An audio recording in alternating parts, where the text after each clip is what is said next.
ప్రభువైన యేసుక్రీస్తు వారి శ్రేష్టమైన పరిశుద్ధ నామములో వందనాలు.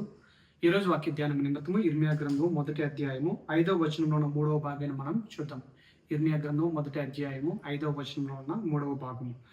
జనములకు ప్రవక్తగా నిన్ను నియమించితిని. ఈ మాటను దేవుడైన యెహోవా ఇర్మియా ప్రవక్తతో పలుకుతున్న మాట. ఏమంటున్నాడంటే, జనములకు ప్రవక్తగా నేను నియమించాను అని చెబుతూ ఉన్నాడు. ఇక్కడ నియమించడం అంటే అర్థం ఏంటంటే, ఒక వ్యక్తి ఒక అంశం మీద నియమించబడ్డాడంటే ఆ వ్యక్తి కొన్ని అధికారాలు ఇవ్వబడతాయి. అదే ఇక్కడ దేవుడు చెప్తున్నాడు కదా, నేను నిన్ను నియమిస్తున్నాను కాబట్టి నీకు కొన్ని అధికారాలు కూడా ఇస్తాను. ఈరోజు నీ మాటలు ఉంటే నా ప్రియమైన సహోదరుడా, ఇర్మియాతో పలుకుతున్న మాటనే దేవుడు ఈ రోజు నీతో నాతో కూడా పలుకుతున్నాడు. మాట ఏంటంటే, నేను నిన్ను నియమించితిని అంటే నేను నీకు కొన్ని అధికారాలు ఇచ్చాను. I have appointed you, I have given you power. నీకు కొన్ని అధికారాలు ఇచ్చాను, నీకు అధికారం ఇచ్చానని దేవుడు ఈ రోజున ఈ మాటలు పలుకుతున్నాడు. సమూయేలు ప్రవక్తను దేవుడు నియమించుకున్నాడు. ఎందుకు నియమించుకున్నాడంటే, రాజులను అభిషేకించే ఒక ప్రవక్తగా దేవుడు సమూయేలు ప్రవక్తను నియమించుకున్నాడు.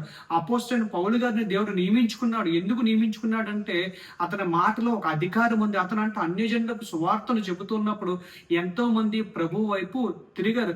అక్కడ సమూయేలు ప్రవక్తకు నియమించుకున్నప్పటికీ, ఇక్కడ అపోస్తలుడైన పౌలు గారు నియమించుకున్నప్పటికీ దేవుడు వారికి అధికారం ఇచ్చాడు. సమూయేలు ప్రవక్తకేమో రాజులను అభిషేకించే అధికారాన్ని ఇచ్చాడు. ఇక్కడ అపోస్తలుడైన పౌలు గారికేమో అనేకమైన ప్రజలను దేవుని వైపు త్రిప్పుకునే అధికారాన్ని ఇచ్చాడు. ఇర్మియా ప్రవక్త కూడా అదే ఇచ్చాడు. నేను నిన్ను నియమించుకున్నానంటే నేను మామూలుగా ఉంచను గానీ నీకు కొన్ని అధికారాలు ఇస్తాను. నువ్వు ఏ మాటలైతే పలుకుతుంటావో ఆ మాటల ద్వారా ప్రజలు మార్చబడతారు. ఆ మాటల ద్వారా ప్రజల హృదయాలు ఒక మార్పు వస్తుంది అని దేవుడు ఈ రోజున ఇర్మియా ప్రవక్తతో ఈ మాటను పలుకుతున్నాడు.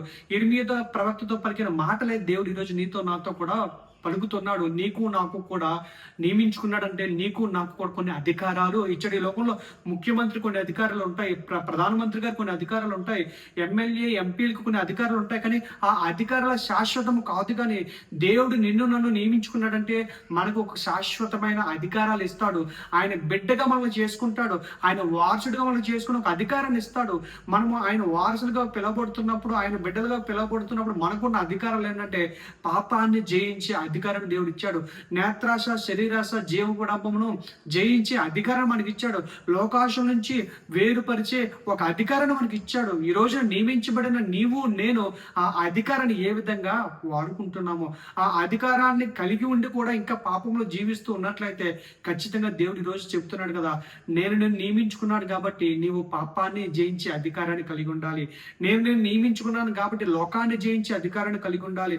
నేను నియమించుకున్నాను కాబట్టి ఈ లోకంలో సమస్తమైన మాలిన్యాన్ని జయించే అధికారాన్ని నీకు ఇచ్చాను.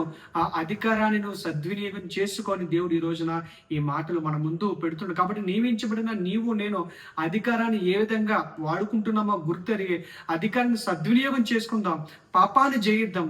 అటువంటి కృపను ఈ మాటలు వింటే మనందరికీ సమయంలో దేవుడు అనుగ్రహించును గాక. ఆమేన్.